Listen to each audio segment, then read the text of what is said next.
So, there's a lot of stuff I want to talk about, but we can get into that after we do some reviews of beers.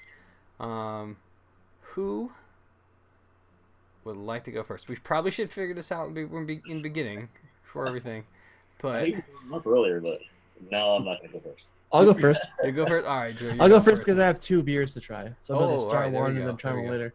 Ooh, Cool. Yeah. there we go. Alrighty, this beer, boom. Where am I? Right here. This guy. The Kiss Off IPA from Round Guys Brewing Company out in Pennsylvania. Brought to you by Escape Time when I got him at PAX South. East. I think this East. Sorry, East. I went to both. I think this is the last beer I have from you. Is it? I think so. I have But one more. I have one more that you brought me, and that's it. I have one last one. All right. And you're trying one tonight, right? No, this I'll get that's the one in Sathros. Got it. So, All right, this is obviously a double IPA. I haven't looked at the stats. I'm looking on my other screen right now. Okay, so it is 6.3 alcohol by volume. It's a little dark, a little bit almost on the sort of amber side. It's sort of my view. It's sort of a light orange or like a dark orange, but not a little bit of a red in there. Dirty glass. But yeah, it's sort of almost closer to sort of getting close to the English IPA territory, which we can talk about later. Smell is very sweet. It's what is it? We get a lot of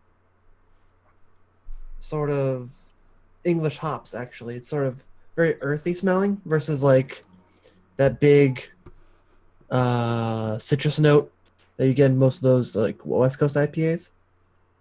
It's there, but not nearly as strong. It's a little Simcoe-y, piney, earthy, more so than sort of the other spectrum. Interesting.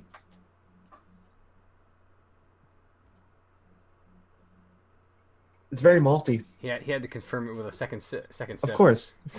I can go as far as a third sip. Gotta be sure. The triple sip. It's very malty. I get a lot of biscuity, almost a little bit of like a clove honey note in there. Something else in there.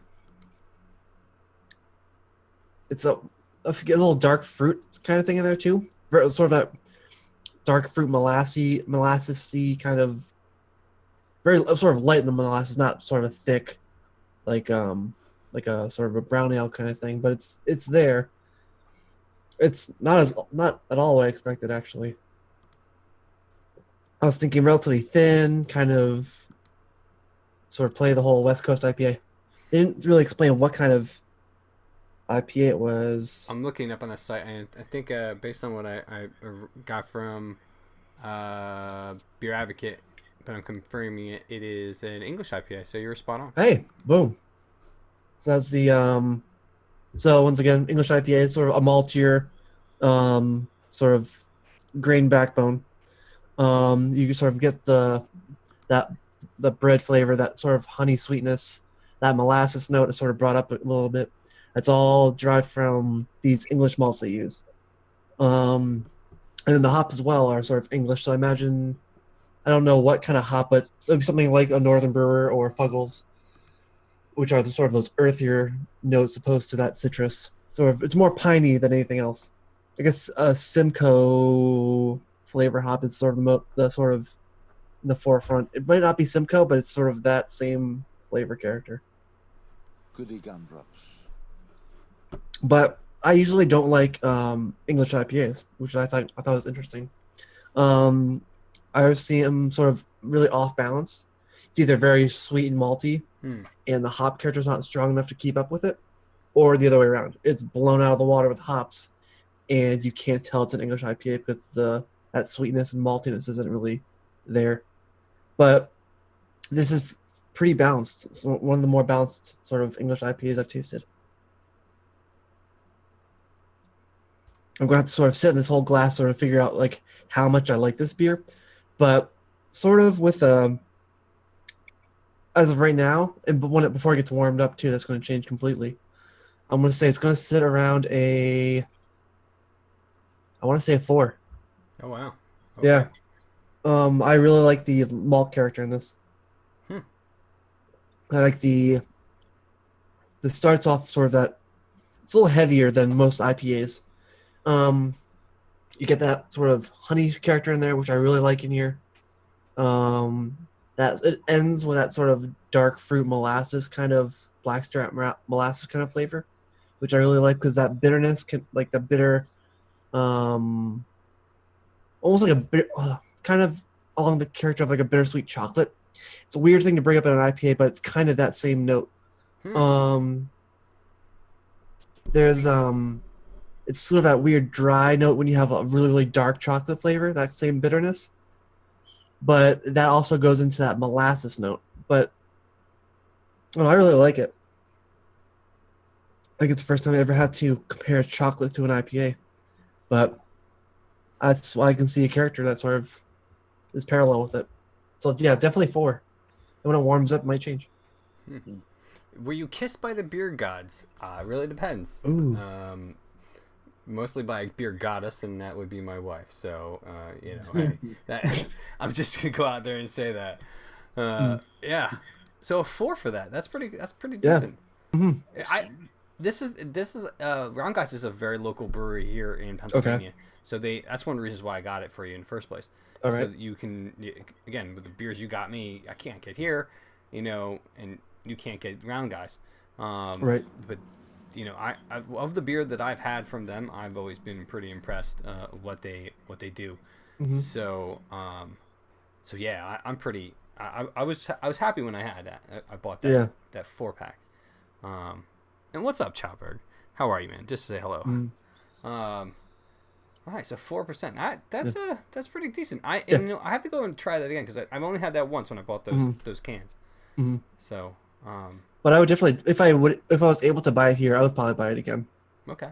Yeah, it's I don't think of it more of as a summer IPA because the sort of the heaviness of the malt. Yeah. I think it's good from autumn to spring, kind of thing.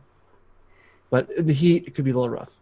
Yeah, I like English IPAs. They're like, and I actually did not know until I was building the screens for us tonight, that it was an English style IPA.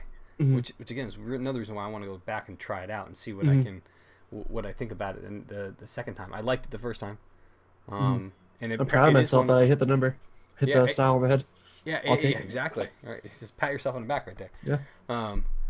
Yeah, it's a year-round beer from them, and nice. I'm definitely gonna have to go pick up some more, to try it out again. Mm-hmm. So all right, Steve, do you want me to go next? Yeah, sure. All right. You've got the big wallop one. Oh no! Oh no! That's the game changer right there. That one.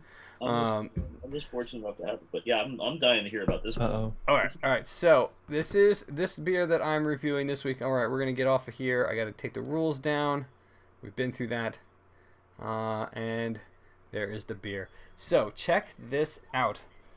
This is the third beer that my good friend Sathros brought me from Norway.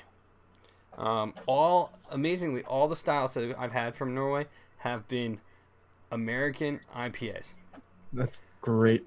Which to me makes me laugh, right? but every one that I've had has been kind of more like an English IPA, at least with the flavor. So. I love the label of this bottle. I'm probably going to keep it and put it up there with the rest of them. But check that out. It's so good. Vestkist? I don't know. I really wish he was here right now so he can pronounce this properly for me. I'm going to go as far. Probably means West Coast. You think? Yeah. All right. I have some of the details up here. Because isn't V translates to a W? I don't know. It is supposed to be a West Coast IPA that we're West Coast. West Coast. Yeah, maybe that is. I don't understand. American brain assuming it's West Coast. Why he has a turban on, I have no idea. But he has a turban on. Yeah. So this is something I cannot get here. Obviously, this is only from Norway. So I'm gonna crack this bad boy open.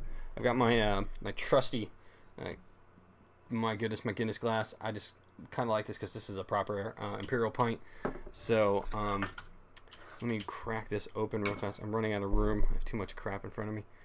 All right. Can I get a quick spelling on that? VESTKYST. Okay. Indian Pale. Oh, Terry. There you go. That might be it. Maybe that's the reason. It is West Coast in it's Danish for West Coast. Is it? Okay. Yep. That's a good Well, idea. there we go. Huh. All right. So, there. Look at this. Is this Shout out actually Google. A lot. Yeah. Shout out Google. This is a lot darker for an IPA. Again, this kind of is around the same color that you had in your beer, I think. So, Twitch. I think it's so Google. Nice. Now, again, all the beers I've had from Norway so far have been supposedly a West Coast style IPAs. None of them have had that kick you in the ass type hop feel to it. But they are on a West Coast, but not the West Coast. Right. I get you. Yeah, that's true. So it does smell maltier than than what I assume a West Coast IPA would be.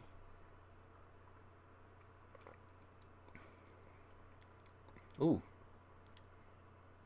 I don't know if it's me. Hold on. It has some carbonation to it. Has some carbonation to it. I swear I tasted coffee, but The second sip. going for the triple.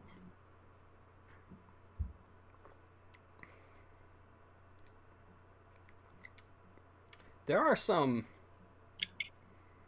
I'm going to say, burnt notes to this. So I have some of the and this might be one of the reasons why. All right, so they actually have like the information about what ingredients make this beer up, right? Sweet. So, and I love when breweries do that, because then people like us can actually go and grab the kind of thing and kind of estimate how much it is and try to recreate it. Pale ale malt, light caramel malt, and caramel malt with Zeus, Simcoe, Centennial, and Amarillo hops. And yeah, they're using a white W yeast 1318 London Ale 3. That's the yeast variety they're using, which again, I think since it's an English yeast, you're going to get a little bit more of a, well, just kind of that flavor that English pale ales or English IPAs have.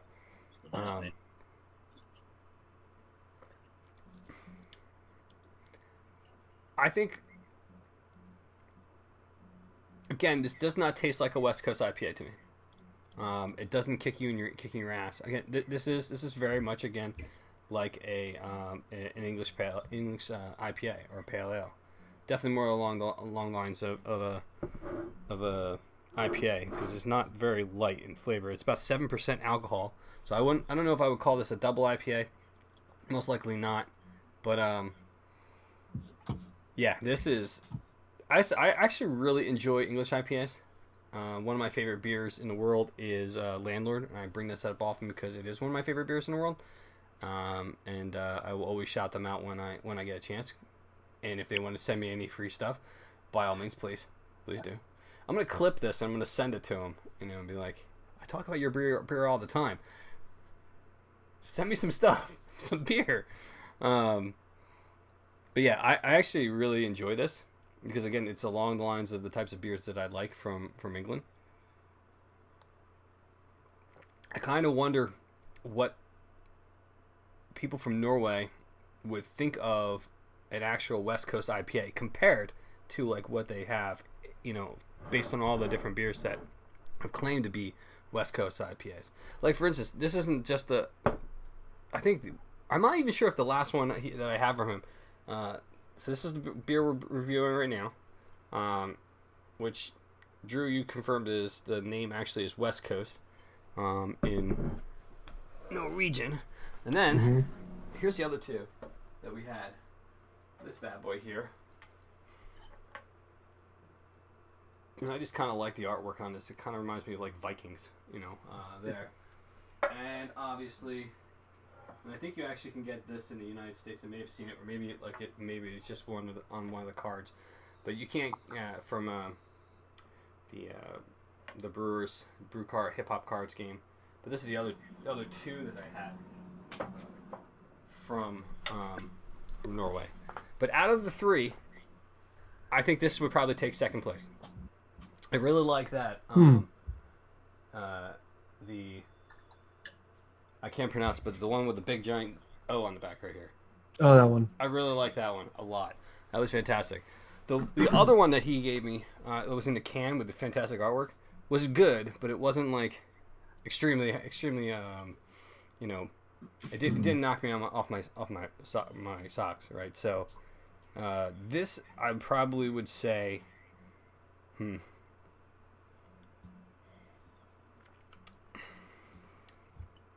I would definitely drink this again. And you know what? I would probably give this a 4, because this is along the lines of what I had for what I love about Landlord. It's unfortunate this is also very hard to get. It seems like all the beers that I really love overseas, I just can't get here. Or it cost me like $70 for a case, which is what Landlord cost me. But I pay it because I love the beer. But this is a very malty Indian IPA, English style IPA from the brewery, and I'm not even going to try to pronounce it. Well, I'll attempt it. It's like Kinbyre Brewery. Oh yeah, I get it. Nailed it. Thanks. I nailed it. It's perfect. It's absolutely perfect. The pronunciation. But anyway, they go into the actual on the website. There's an English version of the website here. I'll post it in chat real fast so you guys can check it out if you want to go check out the beer. Oops, that's not it. That is something completely different. But I'll post it in chat for you guys so you can check this bad boy out. They kind of go into a little bit of the history, and it shows the ingredients on it.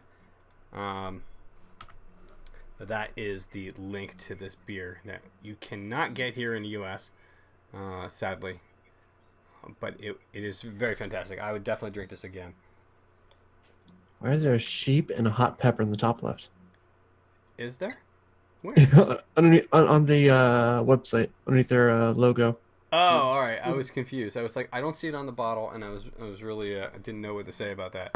But yeah, I would say this is it's definitely very drinkable. If you are in the area of Norway or somewhere where you can get this, pick this up. Again, I'm sad that I won't be able to drink this after this. So. They use the same yeast as the yeast I use for my mushroom beer. Oh really? Wow. Yep. Yep. Huh. That's kind of kick-ass. Yeah. Well. So that's going to give a pretty nice malty flavor to your mushroom beer too, right? Yeah, it also adds a little bit of sweetness, and that sort of accentuates the whole malt character in the beer. Mm. That's why I picked it, as well as why it adds that sort of heartier backbone to an English style IPA. Right. And again, I think I want to send. I don't remember if I sent Sathros home with any West Coast IPAs. I probably should have. Next year we go to PAX, or if I can ship it overseas to him, we'll send him something very super hoppy. So this way he can compare, because one of these beers is one of his favorite beers that he likes. And I'm not sure if it's the one in the can I have left or not. But we'll have to ask him when he comes on again. All right, Steve, are you ready? I'm ready. Before he goes, real quick. All right, go ahead. Let's look at the website. It says this beer is pairs well with blue cheese and carrot cake. Hopefully, 2 different plates. But do you think that sort of would sort of meld well together with either something very stinky like blue cheese or as sweet as a carrot cake? Well, I That's think that's quite a range. I know. It also says on there like powerful imprint hot spicy dishes, surprisingly adjunct to cured ribs of mountain grazed mutton. That sheep. Sounds good, actually. I I'm would down. do it. I don't know. As far as the blue That's cheese, why the picture's there. Okay. what? Oh, the sheep. Yes. I don't know. Hot pepper. No, I gotta find the sheep. I don't know what you're. Above that, Yeah, there's the pepper and the sheep. Oh, totally. I get Right? it. I got it's it. a hot item. I get it. Yeah. Well, IPAs are always good for hot food. Whenever I have Absolutely. like something super spicy, Hot wings. hops just cut that right in half, which is amazing. You know, I think I would have to really try this to say that this would go good with blue cheese. Mm-hmm. Carrot cake, maybe because of the maltiness, Yeah. because carrot cake isn't like super sweet. Yeah. It's not. It's I wouldn't say one. It's a savory cake, but it's got like a. It's more subdued than most cakes. It's more Yeah. earthier because it has a root vegetable in it. You have any carrot cake laying around there, Tim? You know No, but we actually do a parsnip cake that is fucking amazing. By the way, what a sweet idea, pun intended. It is a great cake. I you know what, when we finally get around to, and I was working on, we'll get this. I don't want to get off like a tangent because I know Steve is sitting there thinking, I Here want it to crack comes. this beer open. Cue the squirrel. I'm working on it. Thank you, sir. I started working on my my interface for the Nomad's Table, which is going to be a farm to table cooking show. I'll let that go. But maybe we'll make that parsnip cake when we do that. So that'd be kind of fun. Nice. All right, Steve, are you ready? I was. Ah. Peak now. Instead of, You already peaked. I don't know what kind of cake this will go with, or cheese. Yes. Or cheese. I think it's just gonna go with goodness. Really. I think it would probably go really good with the cheddar topper cheese that I got. Heady topper cheese? They had cheddar topper Oh, cheese. cheddar. Ooh. It was really good. We devoured at least one brick of that cheese while we were sitting outside when it was just like 75 degrees and sunny and the snow was melting. It was really good. Yeah, I bet it would go good with this too. But also heady topper. But this is a completely blind test because we were limited to 1 4-pack. Oh, wow. A visit when we were there. Although I think their production's up a little higher now. I think you can get more. So I got my one. Oh boy! Now that's a prize right there because that's not available right now either. I don't think. Which one? Wait, show it? I didn't see it. I really can't see it. Oh, I know. The chat can't see it, but you can show later in a second if you want. That's Register's way of saying touche. Go ahead. Well, all right. So yeah, we'll hold that up when you're on stream. Got it. So skadoosh is my taste for tonight. And, Gadoosh. I can only get a 4-pack, and I promised them to our buddy Tim at Isaac Newton's in Newtown, and this is one of his. So Tim, you are a gentleman and a scholar for giving up one of your skadooshes for my taste tonight. I gotta try it at least. You can have the other 3, I promise. But I gotta definitely put this up for tonight because it's gotta go up there on my trophy shelf. Well, if you haven't had it, I'm sure he's gonna have to understand. He'll understand. Yeah, he will, and he'll have the other 3. So yeah, looks like we've got a nice bubbly pour here. Looks like about a finger's worth or so. Well, maybe It's my new thing. Wow. Look at that perfect pour. Oh, you can't even see that, can you? Pour some carbonated Gatorade. Look at you. Carbonated Gatorade. Yeah, it's you know what? It must be my lighting because every beer that I pour here seems to be like It's a light right through it because it's Neon. bright. Yeah. neon, yeah. But not a bad pour. That's the whole can right It's there. Mountain Dew. No big deal. Yeah. He siphoned it into the can and opened up another one. Gator flow. I'll put the can back in. Wow, that does smell. That's really citrusy. Yeah. So I was looking this up just to see what kind of hops that they use, and so I'm gonna base this on the fact that this is April 2017 Skadoosh because I got it fresh from Alchemist the other week, and they apparently have changed all Denali hops now. Hmm. So this is their first time apparently using hops. That's a hop I've never tried. Yeah. Yeah. So wow. I- Yeah. I've never even heard of it, so that's a Grapefruity, kind of a great, really nice aroma. Major bubble still hanging on top. So here's case number one. Here's to you, Tim. We're gonna go. What a guy. what a guy, scholar and a gentleman he is. I'm taking one for the team. Well, if he comes on the show, he could have done this himself. He could have, if he ever comes on the show. Wow, that's really good. Definitely a little bit more on the bitter side in the middle. Lingers at the back end too, which is kind of unusual. Maybe that's probably because of this type of hops, maybe. Oh. Yeah, that's really good. Yeah, I was looking. Apparently, their first batch of Skadoosh. See if I can find it here. They were using a word of the week, I believe, from previous weeks. They were version 1. They were using lupulin powder from Mosaic. Oh, okay. But now we're all Denali hops, and I gotta say, yeah, it's definitely got a little bit of cloud to it, but actually a little less bright green when I hold it to the camera. Wow, that's a good taste. That's And for people in chat, I added a link in chat to give you the more info about the Denali hop. cool. I gotta look at that myself because I've never heard about it. Heard that. So this is a 4. Really?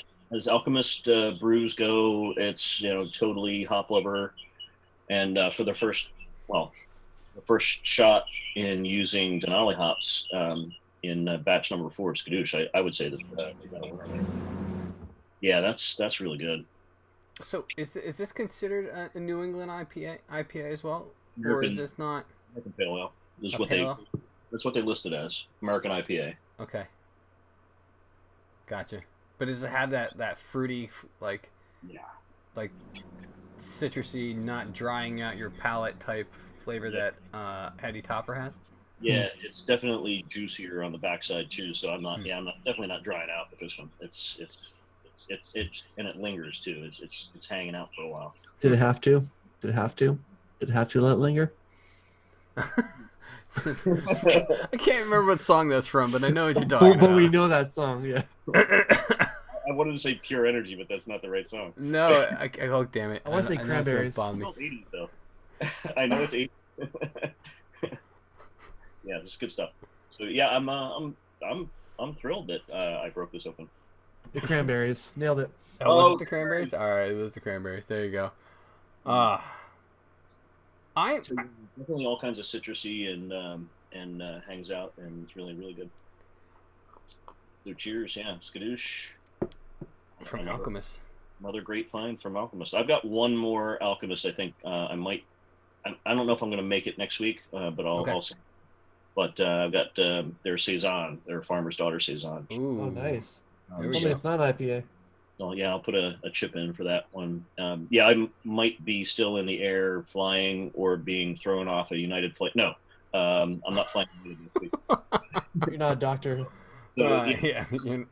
I'll be on American, so it just might be delayed. But I might not make the show. I'll definitely pull that one out for the following Wednesday. Hopefully, American isn't delayed, but no, Well, when quite you're frankly, to anybody's benefit, if you're flying into Philadelphia, even if you're ahead of schedule, you're going to be late because you can't get to the gate if you land early. There's no on time. Everything's late. yeah, Philly is just chaos when it comes to anything like that at all. Yeah. Wow. But I don't know. I don't know if I'm going to find any beers in Las Vegas, but I'll try to get some back in the luggage if I find something good. That sounds like a plan. Hey, Yeah. I don't even know. I don't even know any breweries out in Vegas at all. I don't think I can name one when you think Never about thought it. to look. Yeah. I bet there's breweries like well, obviously off the strip, but like in like the weird part of Vegas, you're like, oh god, everything's all sort of torn down and boarded up. And there's a Right. brewery over here too.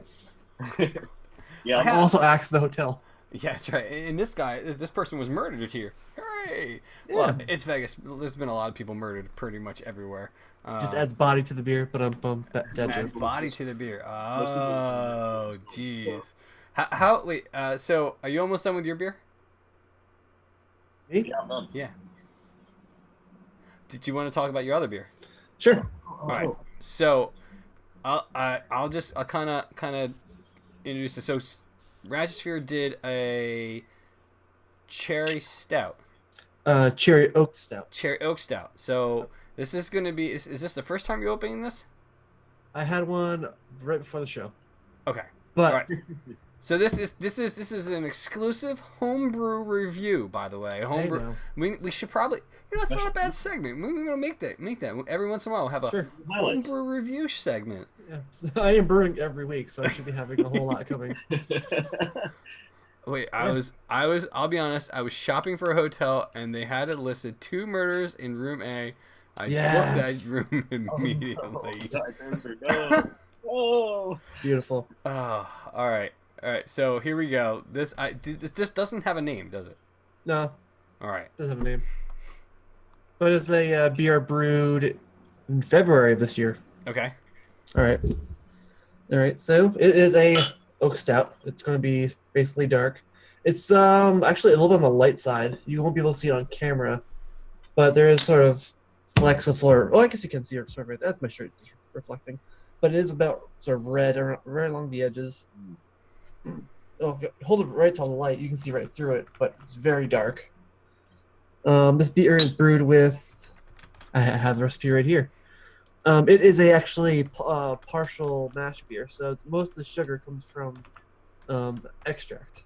So light extract, 60 Levabon crystal malt, chocolate malt, dextrin, black barley malt, and then the hops are Cascade, Chinook, and Goldings, as well as 2 pounds of Munich malt as well.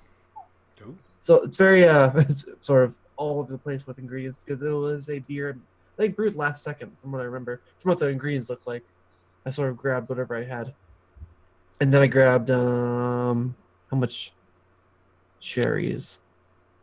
I think I grabbed like 4 pounds of like a cherry puree can I had from like years back. But the smell of this beer is very Belgian-y, very almost Hefeweizen, have a big banana note to it, very fruity. Really? I know the reason. That's one of my flaws actually. Oh. All right. It was very hot the week I fermented this beer, so it you get a lot of phenols is the it's a fancy word today. It's the very fruity note you get in a yeast when you overly ferment it at a higher temperature.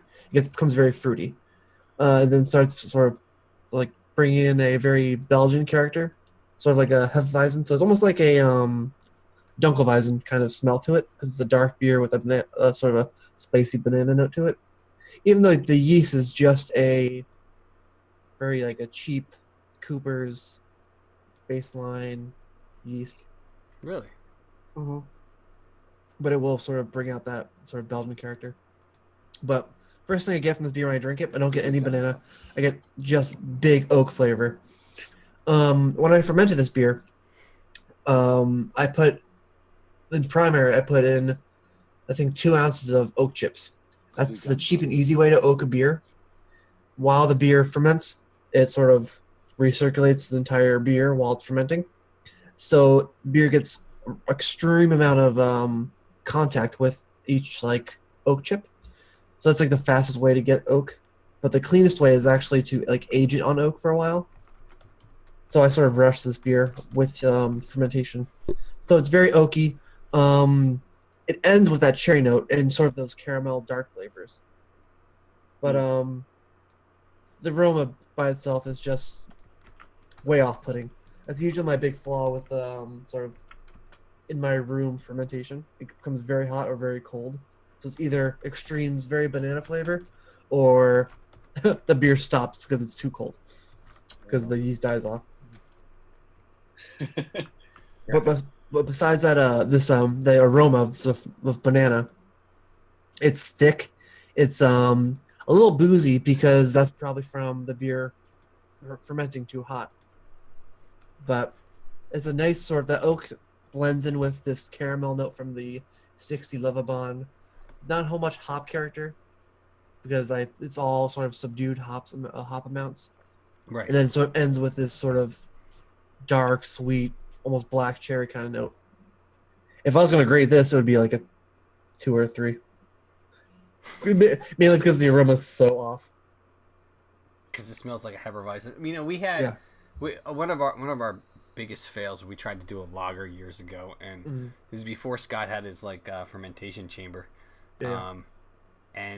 Man, it was you don't expect in a lager for it to taste like raspberries.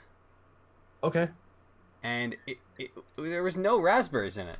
And that was the thing. It was just no raspberries at all. I can see that how that happens though. But it was the fluctuation in temperature, I think. Yep. Yeah, and it was, I mean, it was drinkable. Yep. But there was no raspberries in this goddamn lager. This was supposed to be a straight up lager, and yeah, and so Mother Nature gets raspberry flavor into raspberries. Yeah. maybe I don't know. So Maybe we it's actually lager inside raspberries.